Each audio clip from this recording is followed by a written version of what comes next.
I think you need to review one of those bar control collars. I've done like 2 of those. Oh yeah, they work. Did you try it on yourself?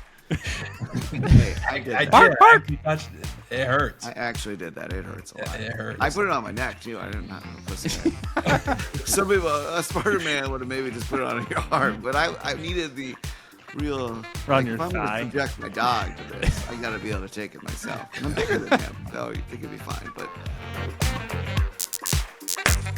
We are back for season 4 of the Technical Difficulty Smart Home Podcast. I hope you enjoyed our hiatus as much as I did, but the fun is over, people, because we're buckling down for another 12-week run with several exciting guests lined up.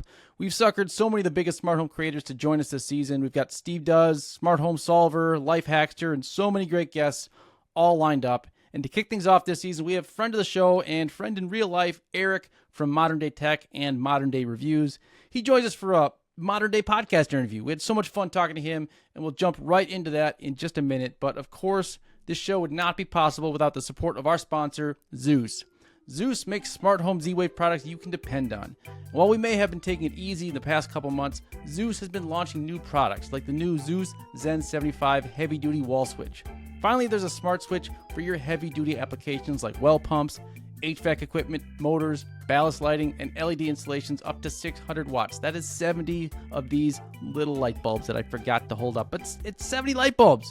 That's a lot of light bulbs. So this switch isn't messing around. It features the Z-Wave Long Range 800 chip, so you can put the switch out on your pole barn and control it from the Z-Wave hub in your house, assuming you have a pole barn. In a house, the Zen 75 also works as a 3-way switch with no add-on switch required. And like all Zooz Z-Wave products, it comes with a 5-year warranty and tech support. For the best price on this heavy-duty switch or any other Zooz product, visit thesmartesthouse.com. That's thesmartesthouse.com. And now, on with the show. We are back from a hiatus. This is season 4. With me, as always, I got Vince. Vince, how you doing? Doing great. How are you? That's the level of excitement I was hoping for after a long break. Brandon, are you doing good too? super excited to be back and very excited to have Eric as our guest here today. There we go. See, Vinny, that's what you got to do. Do we want to start on? No, Okay, we're good. going with this. We're going with this. Eric, What's up, gents? What's up? doing good. Eric is, we're happy to have, you were one of the first guests we had on one of my lives. He's one of my first friends I met as a former fellow That's a YouTuber. strong word. Okay, all right. We're friends. Acquaintance. You sent me a Christmas card, so I think that that qualifies. I didn't get a It's Christmas friendly. card, so all right. I don't think he even knew you at I Christmas. I didn't know you didn't. I don't think I got one back. What the hell? Wait, Brandon, I sent you one, Brandon, because I searched your address. Yeah, Okay. this guy's a spy for something. Like he got my address somehow. I don't know. Show your addresses in the video, so it's pretty easy. I know I'm terrible. Don't people watching don't go through former videos and try to find me. I've got robot lawnmowers now and a dog that will come chop you up. So, but Eric, it's exciting to have you on the show. I think, can you kick us off with your theme song? I think I got to hear your theme song. All right. This is quite old. My channel it wasn't supposed to be about tech. It was like a family channel. And so my old name is Modern Day Family Man.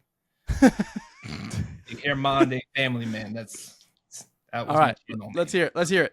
Bluetooth and track is the new tech. Dope reviews on YouTube that you get. A new package, what's in the new set? He been around the block like a true vet. Where we at with the GPS? We stay modern, yo, welcome all my guests. You need reviews that are honest. So many good reviews that you don't want to miss. In-depth how-tos, now you know how to. The nitty-gritty we get down to. Next gen, modern day, always, every day. Wi-Fi to them LEDs. Let's play. Universal I feel like remotes. Eric could be a DJ. For you to shop for. Yo, like a drone is I can't believe this wasn't a top 40 hit. This is outstanding. He's like, wait, you're getting to the best part. Come on, right here, yeah. He's like, shut up, guys. This song's 8 minutes long, so we're gonna listen to the whole thing. Oh, that's fantastic. How much did that cost to have It produced? was A little under $100. Right. And did you Off use it for Fiverr. anything? So that was 2015, I think I bought that. 10 years. This big And- celebration here. Yeah, those are real people singing, by the way. Yes. My channel, I play lots of silly songs that are all AI voices, but that's a real person, real music. Pete's a trendsetter. There's a pretty big name that picked up on that idea and has really run with it. I know, Paul. I'm gonna get Paul back. That's Paul Habert you're talking about. I'm gonna get him back. Trust me, I'm coming for him. He can't be copying my music stylings. Inspired by. Inspired. You should be honored. Yeah, I should get a little cut of all his monies. Well, take us back to 2015. What the heck got you into YouTube? Sheer boredom. It was actually 2013 I started, and my daughter But was 2015 is when you made it. When you Right. had your music. Yeah. That's right. I was famous. I was like, I gotta have my own song by then. So yeah, so sheer boredom got me started, and I had a 2-year-old daughter or 3-year-old daughter, and it was right after Hurricane Sandy, and I got bored, couldn't go out drinking or anything or have any fun, so I just picked up a camera and started reviewing a little emergency flashlight, and just started reviewing like different emergency products. Like it Mhm. was like bug out bags, emergency bags, and then I started getting into like stuff on Kickstarter, and I did Tile for little Bluetooth trackers, which wasn't actually a Kickstarter, it was their own crowdfunding campaign, and that video blew up, which back in 2013 that was 40,000 views. Back then that was a lot. Yeah. Hey, it still is. Like, I would take a 40,000 view video right now. That'd be awesome. Yeah. So every other Bluetooth tracker company saw that video, and I turned into the Bluetooth tracker guy. Just like Pete is now the lock. Oh my guy. gosh, If I'm you're getting- watching this lock manufacturer. Send him your locks, not me. They're coming fast and furious, my friends. The locks are. Palm locks, I'm sure you're coming out. And Oh yeah, we got palm locks. We've got all sorts of cheap, expensive locks. They're coming. They're coming, and I love it. I love everything about smart locks. No, it's good. So how long did it take you? I mean, you've done thousands of reviews at this point over the years. At what point did you start turning this into a business? You know, at first, when did it really kind of take off? probably right during COVID it started taking off, just because I got into the Amazon thing, and one thing led to another thing, and I kind of spun off the tracking stuff from the main channel onto a secondary channel, and then I did the Amazon reviews, turned that into another YouTube channel. So it just, now I have like 3 YouTube channels, the Amazon, and just one day checks started rolling in, and I was like, okay, this is cool. This is I can Checks. do this as full-time income, and Yeah, I mean, yeah, checks rolling in is awesome. Full-time income is super duper awesome. So you said you had 3 channels. Can you just tell our audience what those 3 channels are so they can check it out after the podcast? Not right now. After, Don't right. jump away. So you got Modern Day Tech, which is, lately it's been a lot of robot vacuums and lawnmowers and bigger The year of tech the robot products. mower. Yep. hmm The Yarbo. Got some other stuff in the works, and kind of stuff that just a little bit more costly, high end, Mhm. stuff that really interests me a little bit more than the standard tech stuff. And then I have the tracking channel still. So if you're into like Bluetooth trackers, AirTags, tiles, Chipolos, and there's starting to be a lot more third-party devices also that have trackers built into it. So that's on a different channel called Track This or Track, right? That's the old channel name. You have all Track your this kids and that. and your pets and your grandparents and your wife. They're all bugged. Yes, absolutely. I like it. So I just All put the my mowers daughter on a and plane doors. this morning, and everything is bugged. And then the third channel that I have assistant doing is all my Amazon reviews is put onto a YouTube channel, and she pretty much takes care of all that for me. So Whoa, you've made it so far that you've gotten an assistant now? Tell us more. part time. So she's a college student, and she just takes all my Amazon reviews, chops them up into shorts. She posts the full video. She posts a short every day, and she does all the back end stuff for that channel. I just keep on making content. Yeah. So, so the Modern Day Reviews, that's your channel. It's based off of your Amazon reviews. Modern Day Tech, that's your tech channel, has the high end stuff. How do you? Okay, you're putting out a review almost every single day on Modern Day Reviews and on Amazon. Can you tell people the process of what it takes to get a product, how you select your products, and the process of filming, and then you say you hire an assistant to help you out? Can you just kind of walk us through the process of making that happen? Obviously, having the YouTube channels, companies see these videos and they reach out to me is one way. But I'm very selective on the products that I actually pick. I get 200 emails every day, as I'm sure you guys do also, and 99.9% of them are just junk. So I'm very selective on what I'm actually reviewing. I also buy a lot of products I'm interested in. So pretty much anything on Amazon, it could be a bottle of water, and you could review it as long as Amazon sells it. So, you have to be What very. percentage would you say that you are receiving for free or are purchasing?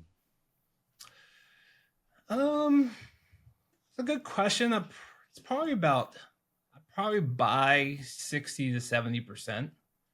So, And is that just typically things that you are going to use in your everyday life anyways, or is it things that you're buying specifically to create the review because you think that there's an audience for it? more of the stuff that I'm reviewing is actually bought for the review. Just because there's, like higher price things get better commissions, not better commission rates, but higher. Right. The more someone spends, the more money you're going to get, right? So they're buying it. Plus, I'm more interested in that stuff anyways. So, I'm not going to review toothpaste. It's just not what I'm interested in, even though, toothpaste sells like crazy.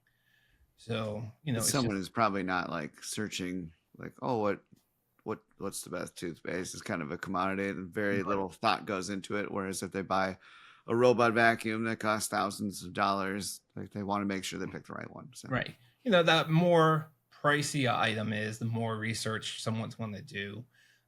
So more likely someone's going to watch your video, click on your links, and, but you also got to be transparent about everything and be honest in your review because, my model, which you guys know, is affiliate model. And if they return it, you lose your commission. So there's no reason not to tell the truth. So yeah, that hits hard when someone returns a big item. You're like, oh, yeah. Then the item goes on sale and then they don't just get the difference in price. They have to return it first and then they rebuy it. You don't get credit on that. Yeah, not through you. They rebuy it through wherever they found the sale from. Yeah. Yeah, no, that's cool. How do you I should have had the how do you was not the right way to start that question. Editor guy. We have an editor now, by the way. He's going to be editing this. He's going to. Is it the same guy that you use for all your videos, Brandon? No, this is someone that just does podcasts. Oh, okay. My guy would have been too expensive. Yeah. So, all right. Okay. So we are. Oh man, now that I'm thinking about it, Cole is going to watch this and be like, "Oh no, I was the cheap option." Cole, you're reasonably priced. We love you. Make us look good. Well, that went well. It's like you can't, like a little secret, like you can't hear something. Like, put it in the chat. All right. Okay. So we're back. Okay. So for the people who are watching and saying, okay, these four idiots can review stuff. Why can't I just review stuff on Amazon? Is this something that anybody can jump into, or does it take special talent and skills that only Eric from Modern Day Tech has? Anyone can do it. As long as you have an Amazon account and log in, and there's a process to it, and the more you do it, the more you learn, and you have to be strategic in the products and when you do the reviews. But pretty much anyone can do it. Yeah, and I agree with your honesty take. I get a lot, like we get those emails, and I get emails from companies. They have these expectations that I'm gonna like make an ad for them, basically, and I don't do that. And I'm they like, want it turned around in 2 days from when you receive Right. the product, or before you even get it somehow. Yeah, I'm not into that game. Just if you want to send me the product, great. If not, that's okay. And there's actually a company recently. I'll tell you after who it is. I can't disclose yet. But it's been a company I wanted to work with for a very long time. And an agent reached out to me, and they wanted me to do a contract. And I don't do contracts anymore.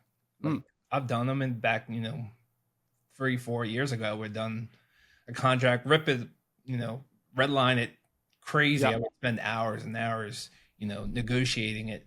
Now it's just a flat, sorry, I'm not interested in any contract whatsoever. And they sent me the product anyway, so I was like, cool. wow, awesome. Yeah, no, I have to sign contracts for some of them. If I'm not getting paid for it, then the only thing I say is I will make a video. That's the only thing I will commit to, is that I will put it in a video. I'm not going to give them any feedback. They don't just see it before it's put out. There are some things I will do. I won't do a review if they're doing a sponsored. I've got one sponsor I'm working with right now for a video that's coming out in a couple weeks. And I said, I will have you do a sponsored video. We'll work together to come up with the content, but it's not going to be a review. I can't tell the audience, hey, this is a sponsored review, because nobody's going to believe that I'm honest about that. So it's like I'm using their product to demonstrate a demonstration. Larger, Like, I like these creators who do these different words. It's a showcase video. It's a demonstration video. It's not a review. So yeah, I'm like, I'm showing their product, but it's a more a general robot lawnmower, instead of like this robot lawnmower specifically is great. I'm using theirs to demonstrate some of the qualities of robot lawn mowing compared to mowing a lawn by yourself is all I'm doing. Right. So it's like, I tell them up front, like, this is not a review, they paid me money, whatever. So, but we're going to have fun. I'm sure there's going to be a song. Of course there's going to be a song involved. Wish there wasn't. lots of Come on, man. Do you get a lot of manufacturers reaching out to do a contract? I feel like that's kind of like super old school. Yeah, they still try to. Yep. I think some of the companies, like the agent is paid by how much they can get and stuff. Right. And so It's more of the agents than the actual brand. If it's directly with a brand, most brands they don't want a contract. They don't have time for that. It's the agencies that are they want a contract. But you got to comb through it with a fine tooth comb, like you said, Eric, because they always want to use, like, we get unlimited use of your video in whatever method we want. I'm like, no, you don't get that. Like, then you should hire me to make a video for you, and that would be thousands of dollars. That's you're not getting that for what you're paying. So they're usually cool if you cut it out. They might. You had started with trackers, and then obviously more tracker companies are like, well, we want that too. And Pete did a lock video, and now he gets every lock manufacturer reaching out.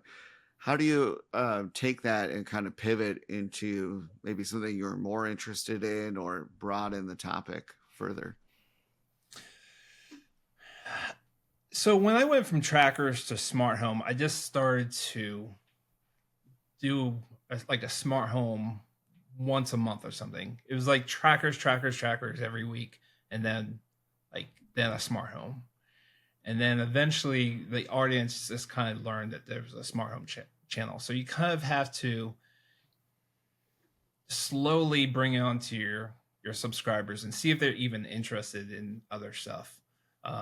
And then if you want to continue, like for me, it was a no-brainer to move all the tracking stuff to another channel, just because I was more passionate about the smart home stuff than the trackers. So, you just gotta easily put it out there and see what the audience is is interested in. Yeah, but So it's I gonna agree. spin off a lock picking or a smart lock, just like the lock picking lawyer. Yeah. But with smart locks. Yeah. That's his new channel, and then it's the DIY will go back to being DIY.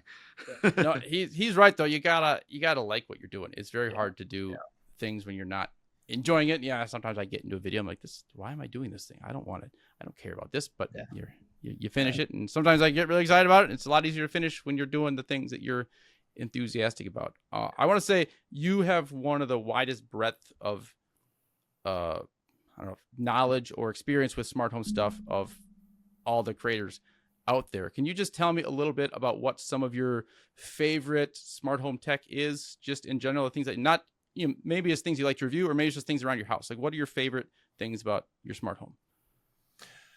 You don't want to talk to my wife. Especially 2 nights ago. She's pissed off at me in the smart home. That's never happened in my house. I don't know what you're talking about. You and the Never, smart home never, are ever, ever. synonymous. They are the same. To me, it's just it's for me, it's like the automations. Like I'm lazy. I can admit I'm super lazy. And with you, I man. just want the house to run itself. Like, I have so much chaos in my life.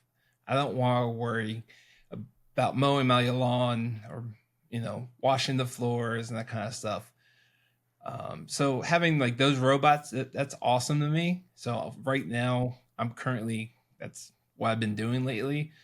If you asked me a year ago, it was more, the lights and, turning on, turning off, and, being able to, show off my smart home was a lot to do with it. Like, I would used to have friends over. I'd be like, turn on the TV, just voice activation. But I'm getting to a point where it's all about the automations. Like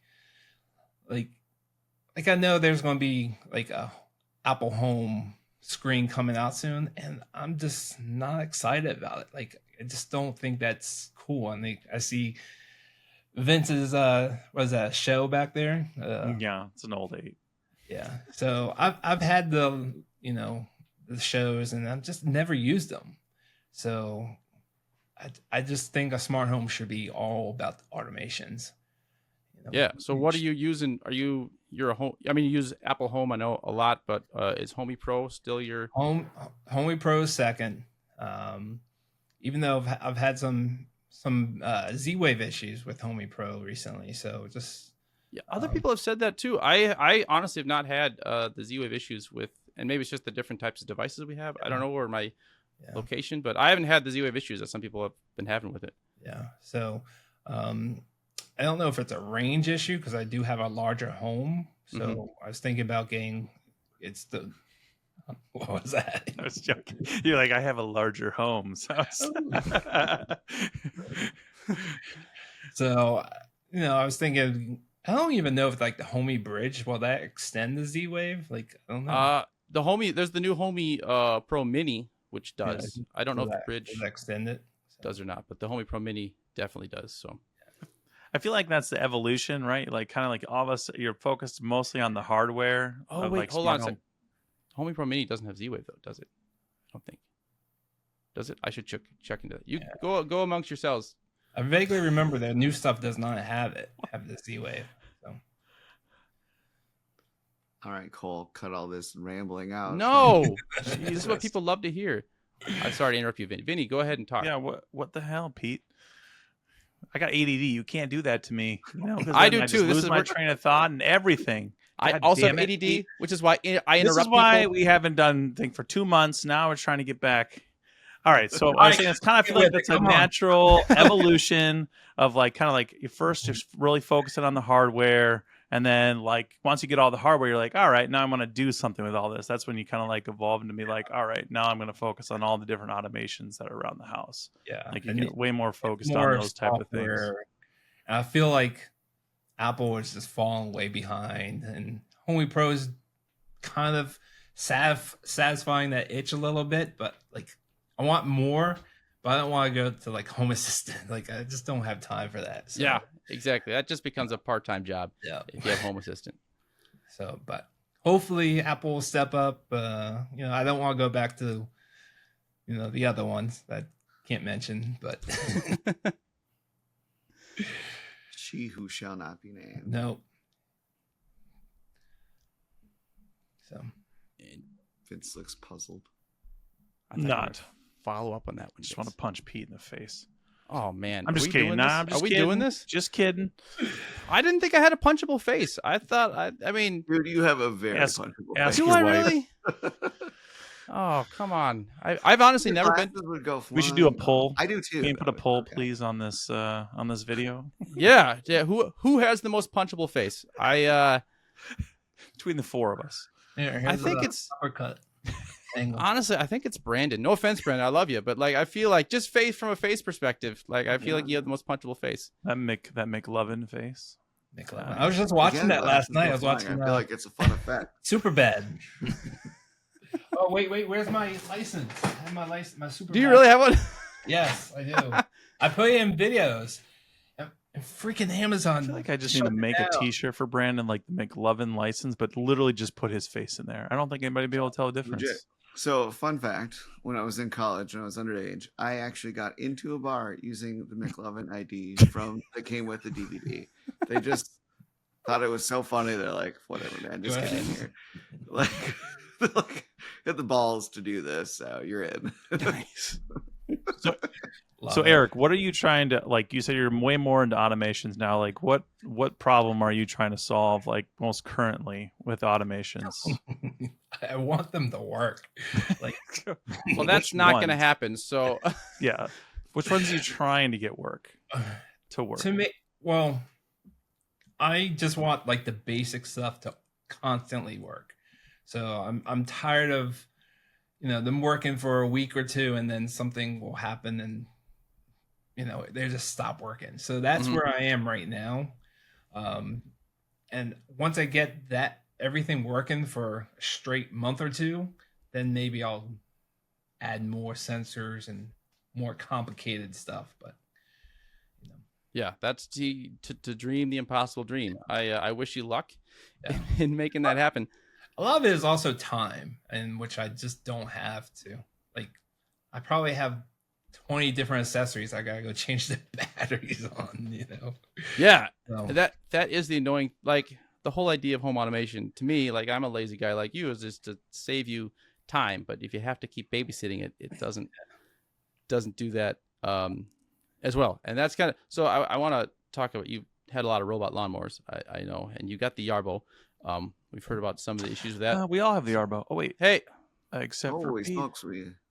the one guy that drafted Yarbo in his fantasy smart home team didn't get the Yarbo. I don't know what happened with that. I'm down on Yarbo. Maybe they'll send me a Yarbo.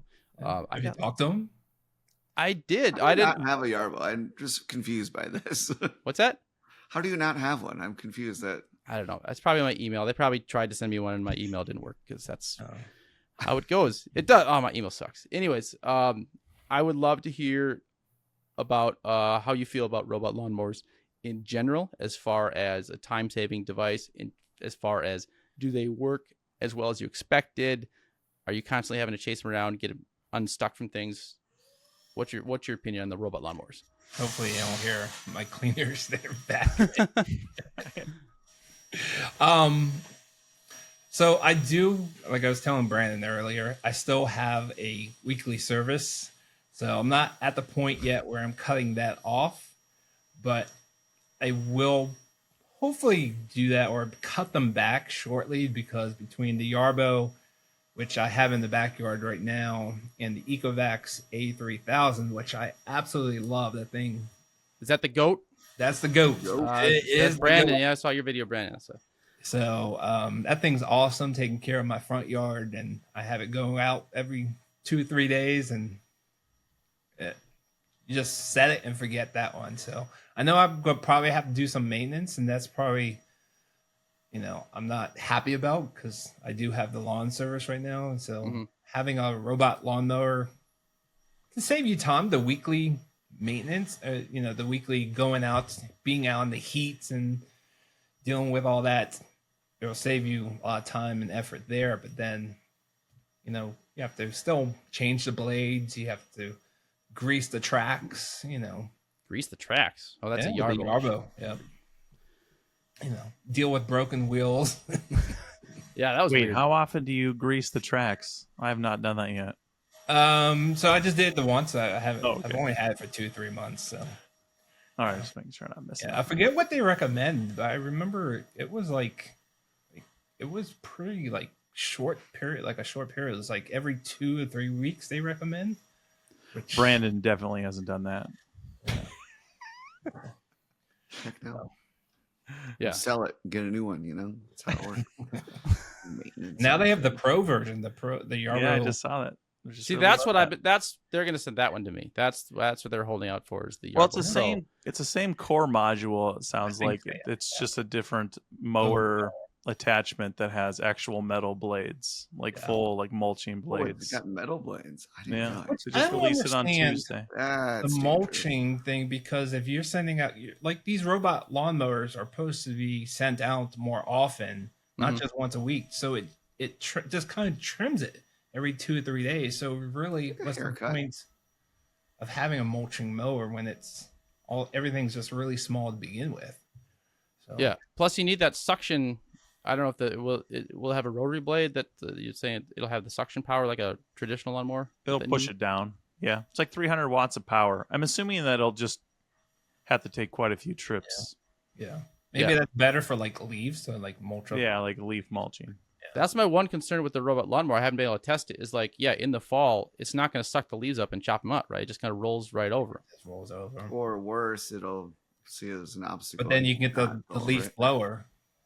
Yeah, But for the you got a Yarbo, leaf yeah, the blower. Yarbo has the leaf blower.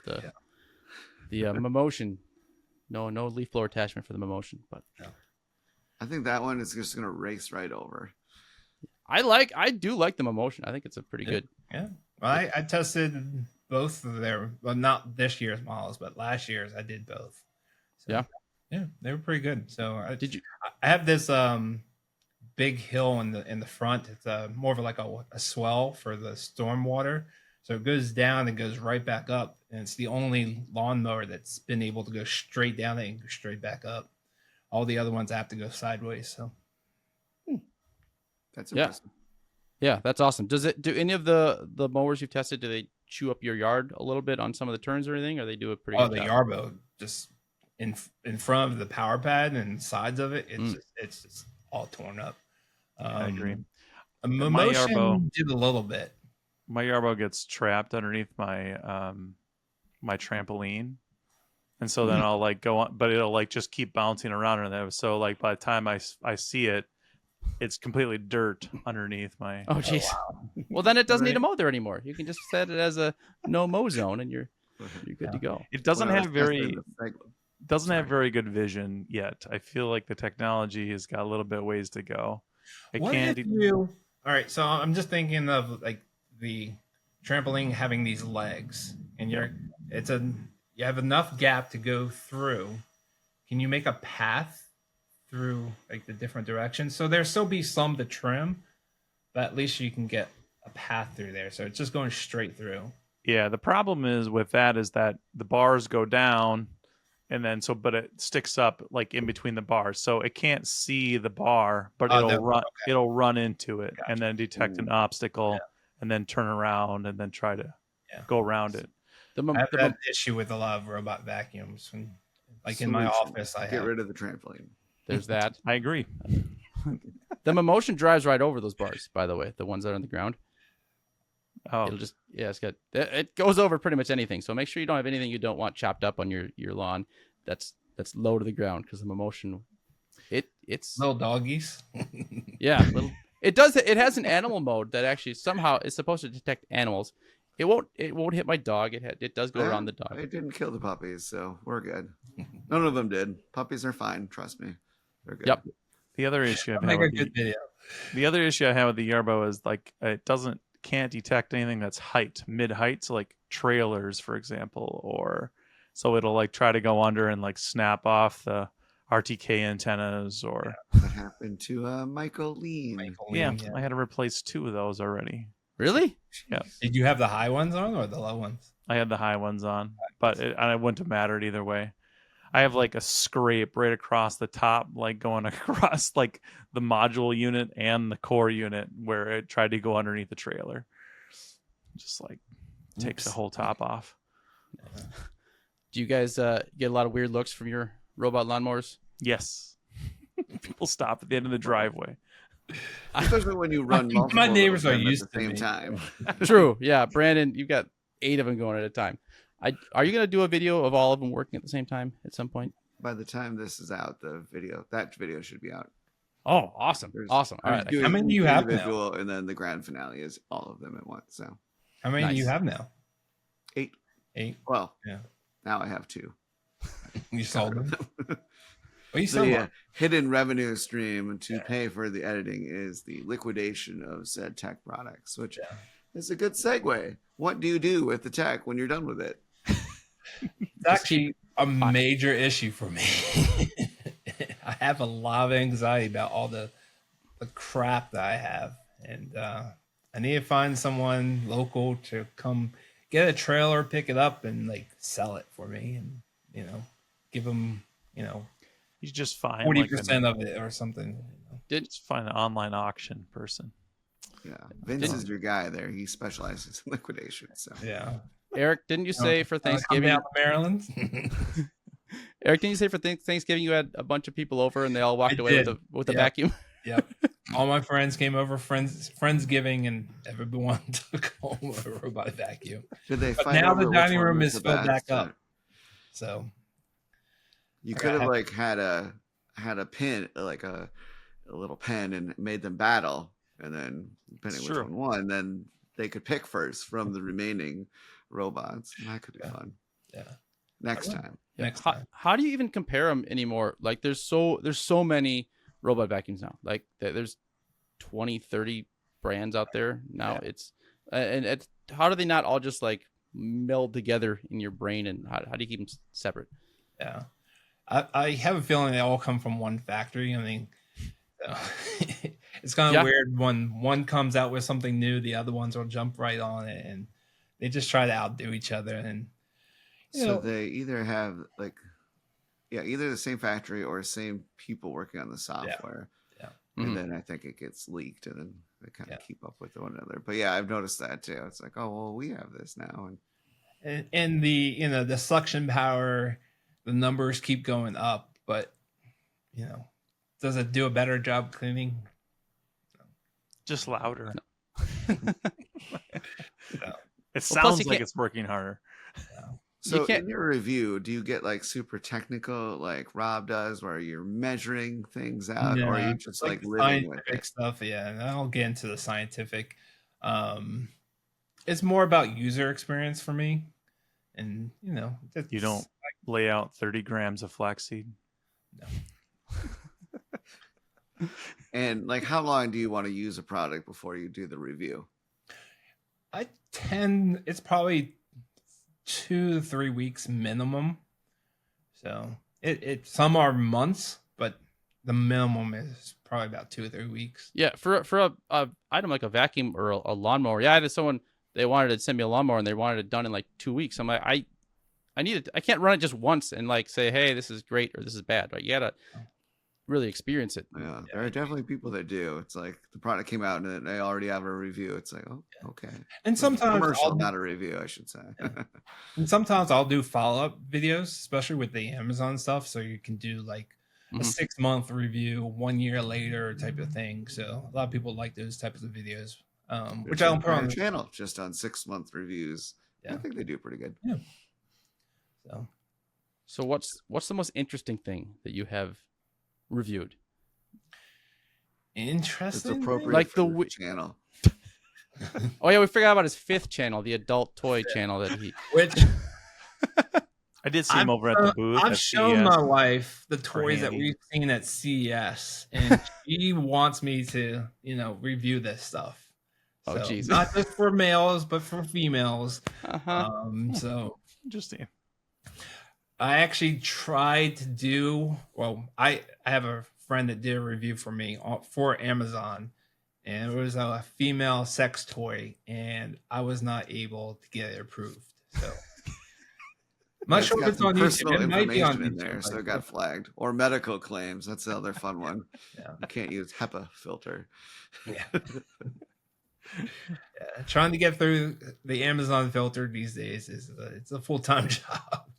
How many of your videos, like what percentage gets flagged? And like, 90%. what's your process for resubmitting, I guess, when they don't tell you what the actual issue is? Yeah, I mean, we've been asking for them to have some timestamps since 2018, and they actually did a beta program that some of my friends were in that did the timestamps, but they never came out with it for the masses. So you just got to comb through it, look for barcodes, look for serial numbers, phone numbers, street addresses.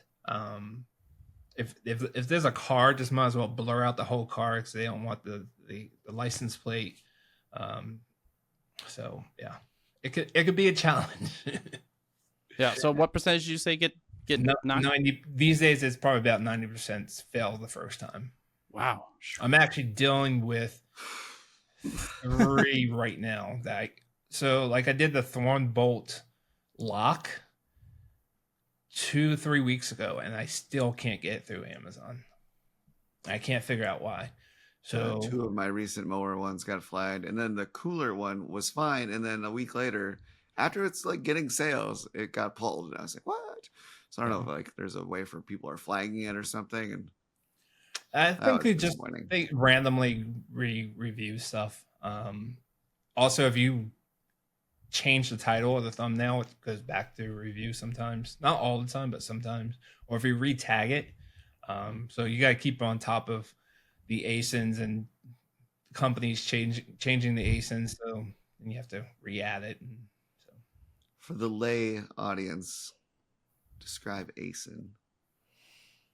Describe ASIN? Yeah, what is it? I know what it is. Amazon number. Like every product gets an Amazon number. It's like a UPC. It's but for Amazon. Do you know what ASIN stands for though? Amazon something identification number. I'm guessing. I don't know what the S is. Look at Pete. We could totally redeem yourself with it with Amazon abbreviations. standard identification number. You're right. see. I had 3 of the 4 right, so I'm pretty good. That checks out. That makes a lot of sense. Yeah. But he couldn't figure out what CES stood for. I still don't know what CES Electronics stands for. No, it was What? Cedia. Oh, Cedia, Cedia. that's the Cedia. one. I don't know. Consumer electronics, digital, interactive entertainment show. I don't know what it is. I don't know. Something is installers and aggregators. I don't know what it is. But we're not going to Cedia this year. Eric, you've never been to Cedia, No. right? We see you at CES. That's awesome. We had a good time last year. But you have been to Germany last year, and you're going to Germany again this year. Can you tell people what that's all about?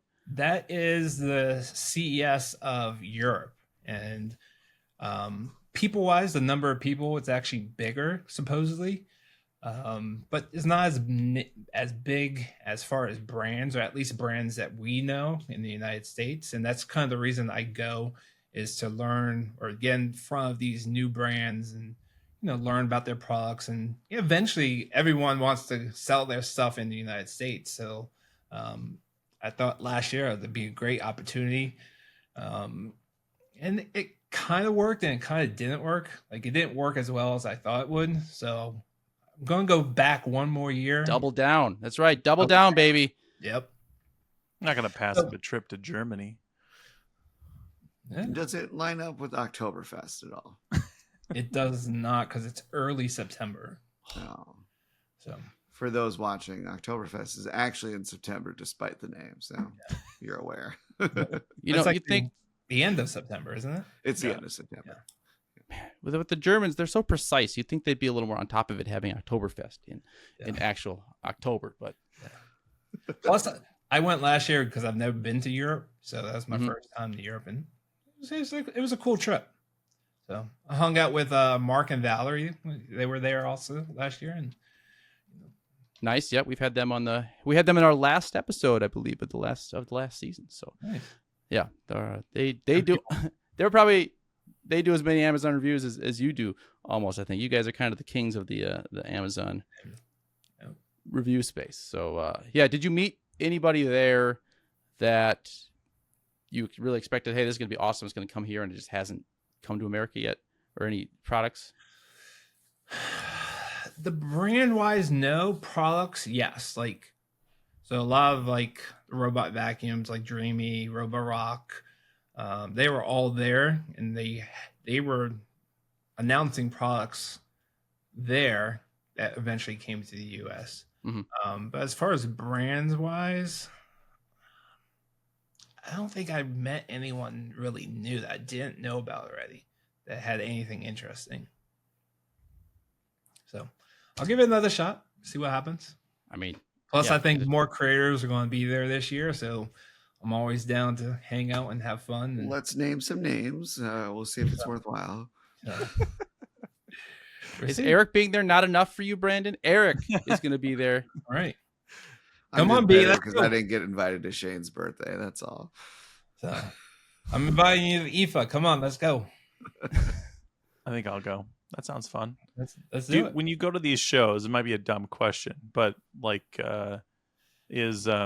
what's their first impression of like, media coming from the U.S. over there for products and things like that, or looking at what they're selling or trying to sell?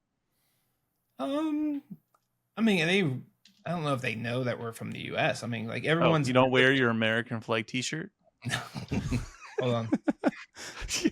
A trucker hat. Yeah. There we go. Your Evel Knievel jumpsuit. You don't wear that? I think maybe you should. Yeah.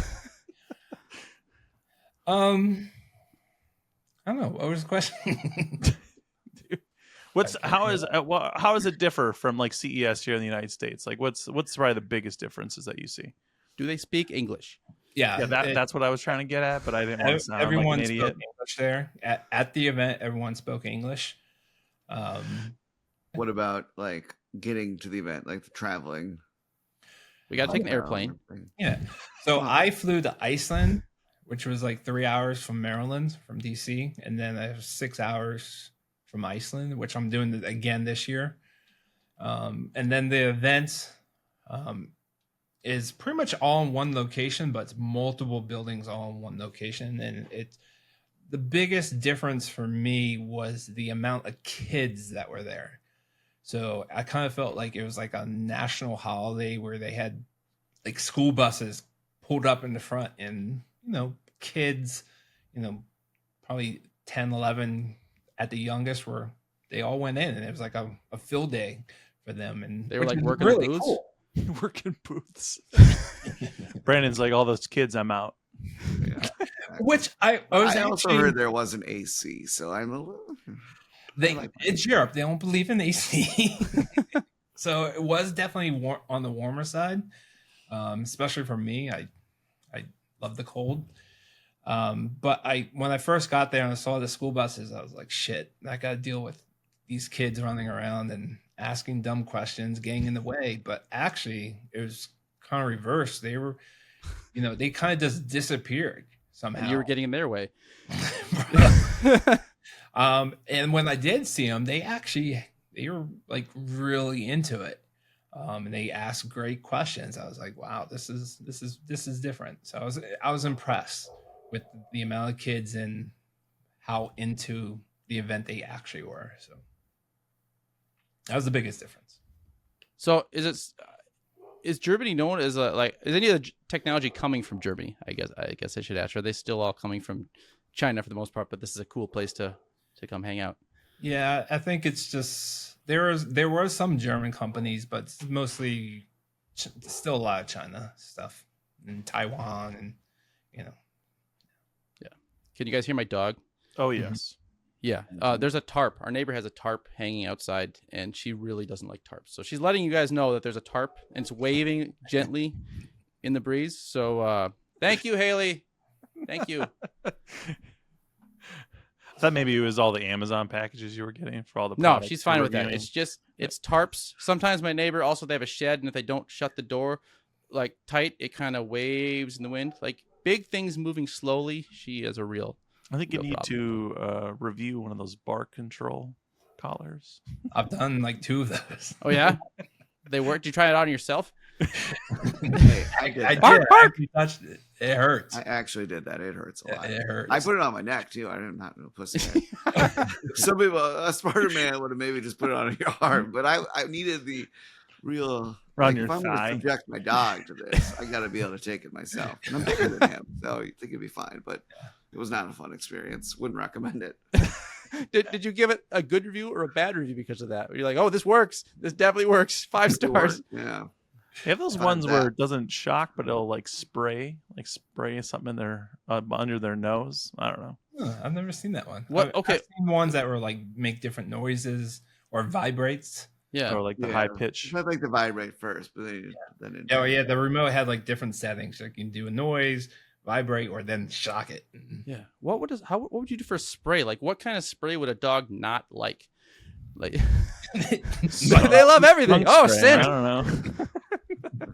They love skunk. I'm sure you love skunks. She loves every stinky thing. Anything that's stinky, she's like all over it. So I don't know.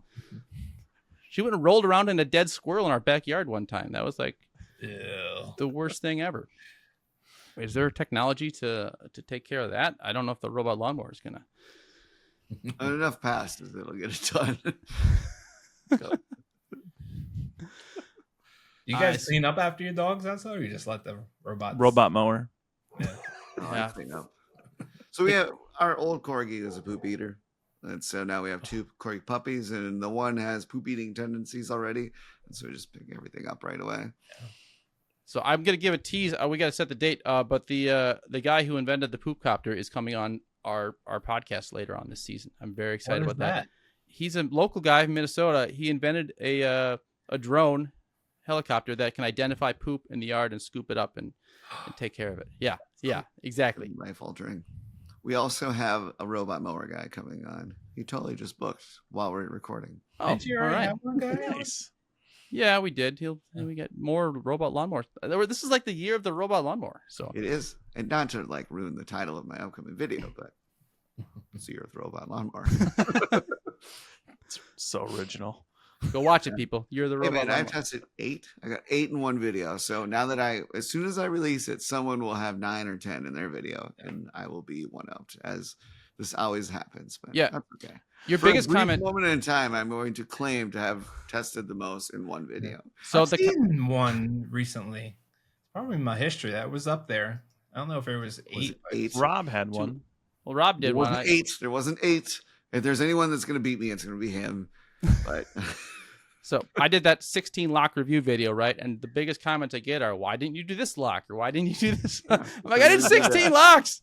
the 38 lock review, I know. half of them are the same. Yeah, Talking exactly. about lock, Minor difference. what do you think of the ultra wide band stuff? It Versus needs to get here. I'm disappointed that we don't have this. Okay, they asked to send one to me, and I'm like, yeah, and they said, Who? Ultralock sending me the ultra wide lock. When? I thought it was be here already. It's not here yet. Ultra they wide. wanted me to do their Month NFC ago. lock. And I was like, So "Hmm." them and Schlag and I think Lockley should have it. Lockley's But got what do you right. think about the technology? What you know about it? Like, I 'cause- know little and I am excited. but to like learn you more. saw the demo at CES, Yeah. right? And Yep. it knew what side of the door that you were on, which is really cool. But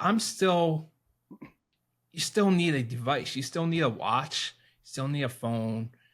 And having facial, as your video said, your facial recognition, Lockley, is It's the best. It's still the king, man. Right. It's still the king. So for me, I mean that's just, I mean that to me that's just faster. And a lot of times I'll Huh. forget something. Like I'll be backing out of the garage and be like, "Shit, I forgot this," and I just put the car in park and I run to the front door. Mhm. And I don't usually wear a watch, even though I have one over here. So then my phone's in the car and ultra wide band's not going to work. Then I'm going.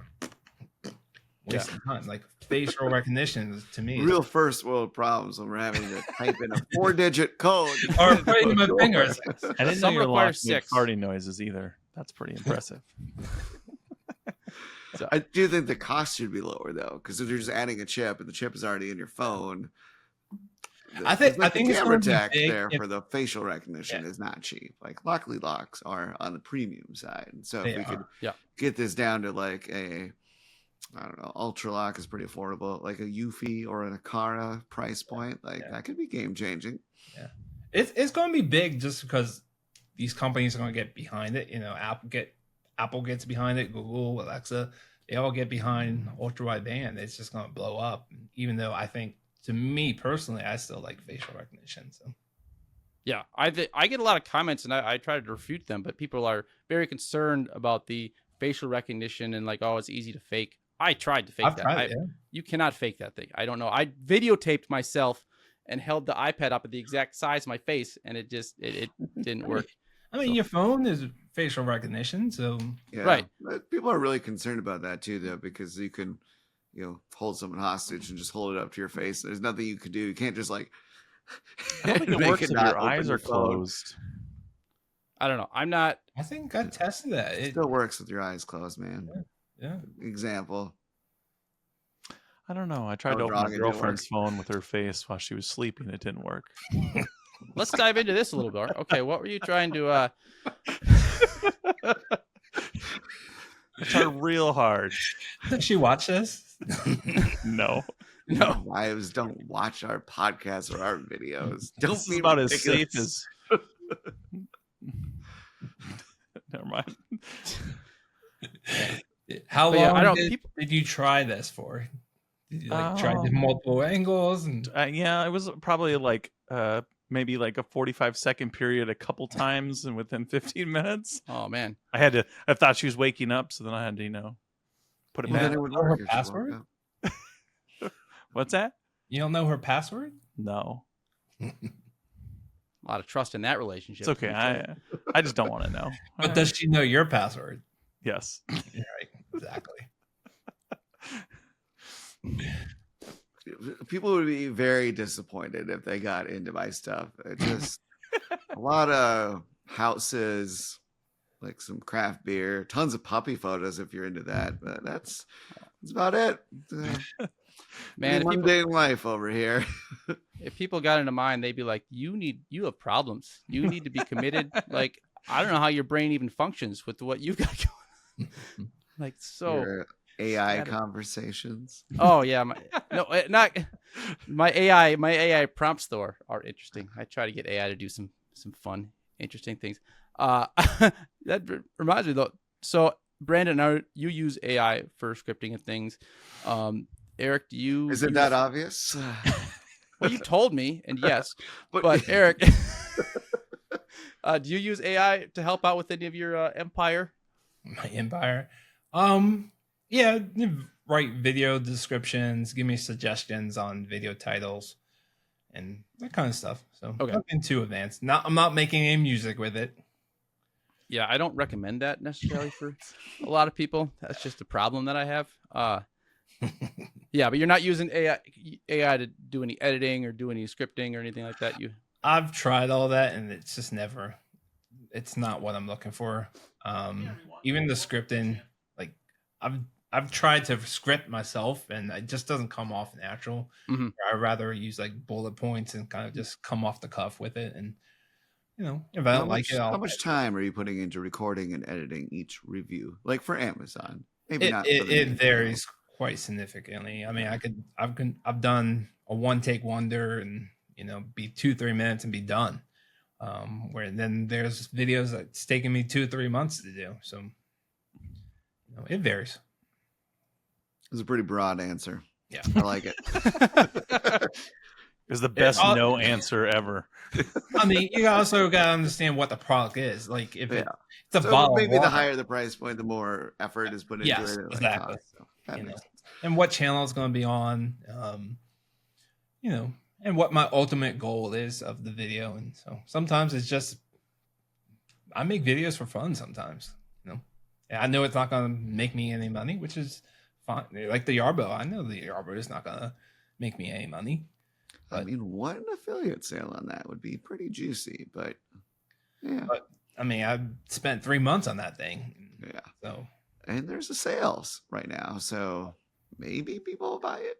yeah, I don't know. I think it shows like 200 people. 700 videos of the Yarbo right now. So yeah, and there's a lot of competition. Yeah. I like, how do you decide if like a product has too much competition versus one that's like software. A blue ocean strategy here? As far as like the stuff on Amazon, there's software. Yeah, like when you're buying products to create the review. So like, and it's something that you don't necessarily need. You're buying widget A, B, and C to do videos. How do you determine like this is the right price point? This is the right audience. This is, doesn't have a ton of competition, because maybe if there's like every reviewer under the sun has already done it, maybe that's like less attractive to you. Yeah. So there's software that you can tell of how many, like for the Amazon stuff, you can tell how many influence videos are out there, how many sales per month or per day, price point. If there's a sponsored, if they're paying for advertising, obviously your video is going to be seen more. So there's software out there that you can do your research on. Where would our viewers find this software? I'll send it to you after. The viewers. The viewers. There's Fluencer Fruit is one of the first ones that I started using. So that will give you the basic breakdown of the number of influencers per video or per product. And then if you want to get into more of the sales aspect, there's Jungle Scout, which is actually more of a seller tool, but it's integrated with Fluencer Fruit. So, and those are all, they cost money. Like I think the Fluencer Fruit is like $1,000 a year or something like that. Jungle Scout is pretty up there also. So it's these tools do cost you money, but they make you more money in the long run also. So like you got to be full on business hat on. Yeah, for some of these tools. I mean, there's a few free ones, but they're very basic. And obviously, like Amazon tells you right in the listing of how many sales there are per month. But if you have the influencer account, normal consumers don't see that. No, they don't. No, if you log out, you won't see it anymore. Oh, okay. And then you log back in, you'll see it again. Yeah. But yes, it's a good tactic. Yeah. So, but if you want more specific details, you're gonna get something like Jungle Scout. What kind of volume are we talking about per month here between Amazon, YouTube, and how does it break out between affiliate revenue, influencer revenue, and AdSense, or maybe even sponsors if you're doing sponsored stuff? Yeah. So I don't do any sponsors just because it's my own ethics where I kind of feel like for my model, like I just want to stick with reviews, and I want a win-win-win situation where brand will win because they got a sale, the consumer will win because they bought something they liked, and then I will win because I get a commission. And if the consumer returns something, then everyone loses. So it's just, for me, it's more of an ethics thing. But I know a lot of people, including you guys, they do full-on sponsored videos, and that's up to you guys. I don't. Shout out to our sponsor, Zooz. Yeah, we have no ethics and morals. I'm easily bought. For those that are watching, like if you're a company and you're interested in sponsoring a guy, I can't promise I'm going to do a ton for you, but like I'll take your money. That's my promise to you. You're not alone, probably. No, but I'm with you, Eric. Like I said, I've done a few sponsored deals, but they're not reviews. They're more project type videos that I'm incorporating the product into it. But yeah, I don't. Yeah, you do mostly reviews. You did do a video a while back about building your home theater, which I thought was enjoyed. Those bigger projects, I did the building my smart deck. I did, and these videos, they for some reason, like the cool, passionate videos that I would love, they just tank. So I was actually in Slovenia talking to Andrew O'Hare. You guys know him? from Apple Insider. Apple Insider. Yeah. And he was telling me about this passion project of his that he wants to do. And it's going to be a video. And he's asking me what I think. I was like, dude, it's just going to tank. It sounds awesome. Like one of the best ideas I've ever heard of. It's like, it's a video that's going to take just because he had so much passion about it. And so, I feel that deeply. Every video I do, I try to turn into a passion project. It's maybe not the best business move in the world, but it's Brandon's like, you're a moron. You're a moron. I've been telling you for 2 years now. I mean, I tried to help him out. He did. He definitely unsolicited advice and some solicited advice. You know, you can lead the horse to water, but you can't make him drink. So this is true. This is very true. So just know that I'm here for you and I'm a supporter. I appreciate Brandon. I appreciate that. But anyways, back to the question at hand. Let's break down some percentages here. What kind of numbers are we talking? The audience wants to know. the audience, including Brandon. specifically Brandon and other people. Specifically being me, but I think other people might also be interested. Yeah. So let's break it down. So 60% comes from Amazon, and then you got the YouTube and other sources. You have direct affiliate programs, which you tend to get more percentage from a direct affiliate programs, but less sales. So if you're looking for higher commissions, you can go direct, and those are also negotiable. Where you're trying to negotiate with Amazon, they're, Right. Who are you? On a good day. Yeah. Right. I'm no buy. I don't, so sometimes I'll do both the Amazon links and a direct affiliate link underneath that and let the consumer pick, where they want to buy it. Plus, if I can get a promo code for the consumers, usually that's going to mean it's going to go direct, because that way they take out the Amazon commission that whatever the flat fee is and all that kind of stuff. So they make money. They make more money by offering a discount to the consumers when they sell it on their own website. Mm-hmm. Yeah, the margins are certainly higher. Yeah. I found you can get better pricing on the manufacturer's websites directly, but a lot of times, like when you factor in the shipping and stuff, then it's right back where it was on Amazon. So. Yeah. So for the convenience and the to returns, I think a lot of people still just choose to go through Amazon. Yeah, most people are going to go Amazon. They're just more trusted than a direct brand. And so for that 60%, like how does that break down between the influencer program and the affiliate program? Not quite sure. I mean, obviously, you know what on-site is. It's mostly on-site. Probably 80% of that 60% is on-site and 20% is off-site.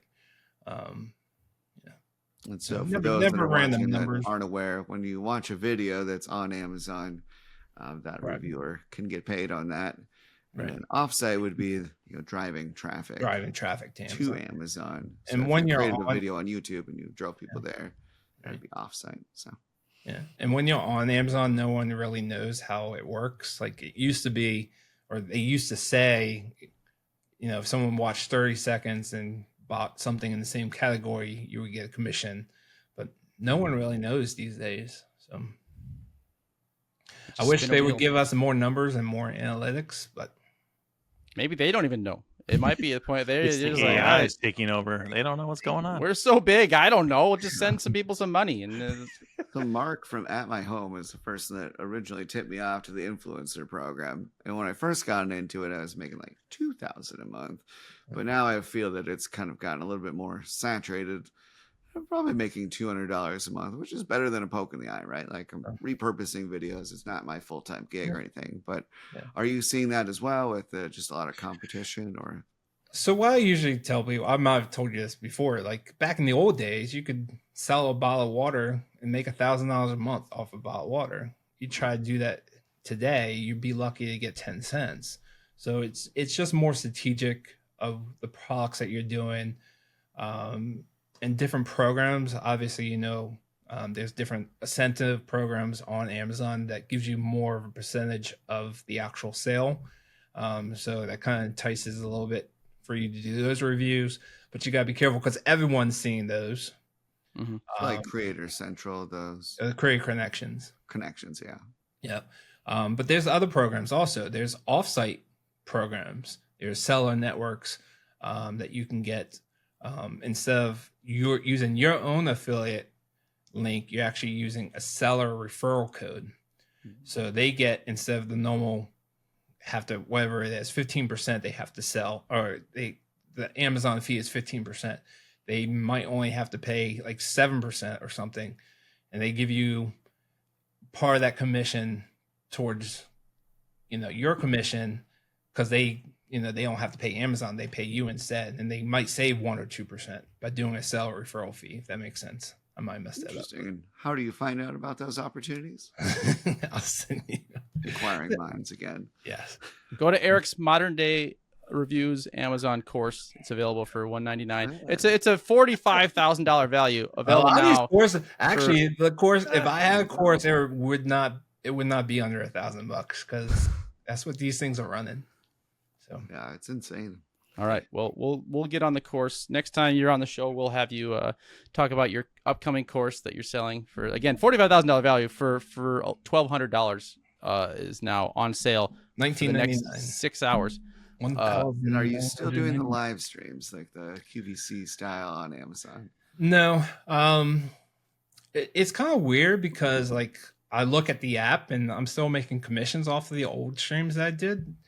But it's just not worth the time anymore, especially since you're not showing up on the product pages, which I'm quite surprised because I always thought that would take off rather than the shoppable videos.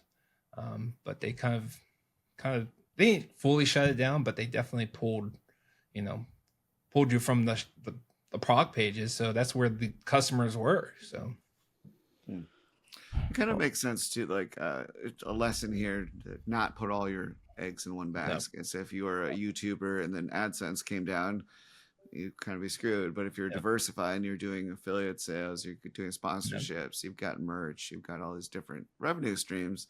And if you own the audience, like if you have an email list or something, then you have something. But if you're reliant on that, the program could change, it could get shut off at any moment, and then you're kind of stuck. So I mean, you got to keep your ears and eyes open constantly, and you got to be able to pivot. Like I've been doing this since 2013. I've pivoted the main channel from like the prepper to trackers to now smart home. So you got to be able to pivot. What should Pete pivot into next? Something that he enjoys. You gotta enjoy it, like Golf. It's Golf. golf. It's golf. I gotta figure out. Do it, dude. Let's figure out a way to monetize that, and I'm in. I'll DIY golf guy. You could drop the DIY. I don't know how you would DIY golf, but or maybe like that's a thing. Golf is DIY. I DIY my own swing, man. Don't need coaches. I'll learn myself. Do golf reviews. So that was actually I started a channel like that. It never got off the ground, and I abandoned it. Maybe I should have done that. I could be big. I am big. I'm a big. You should review the simulators. I've got some ins for you. Oh yeah. Yeah, those companies are trying to get more eyeballs and kind of raise the space. So the ones that you see, pricey too, aren't they? Yeah, they're like $50,000 to $100,000. Yeah. Yeah. I feel like they're a lot more accessible now than they've ever been, though. There, I've got my hobo level simulator that I spent about $2,500 on. So that was not bad. Yeah. But those companies actually will put them in the Pareto homes and stuff and cover the cost. And then if the people don't want them, they actually remove them. Why would someone not want them? That's crazy. Well, if someone like me, I don't golf, so and you're crazy. So I'd have a theater there. But that's the trend now, is the in-house golf simulators for the luxury market, at least. Eric, thank you so much for coming on to kick off season 4 of our podcast. Always great to talk to you. I'm looking forward to seeing you again at CES, if not earlier. So hope you have fun. Let's do it. Yeah. So anything you want to plug before we kick you out of the show? Yeah. No, thank you for having me on. It's always fun to see you boys. And hope to see you guys at IFA or CS. Indeed. So always fun. And Brandon, Vinny, thanks for kicking off the season. My name's Pete. Everybody, thanks for watching. Don't forget to subscribe, all the things. We'll see you next time.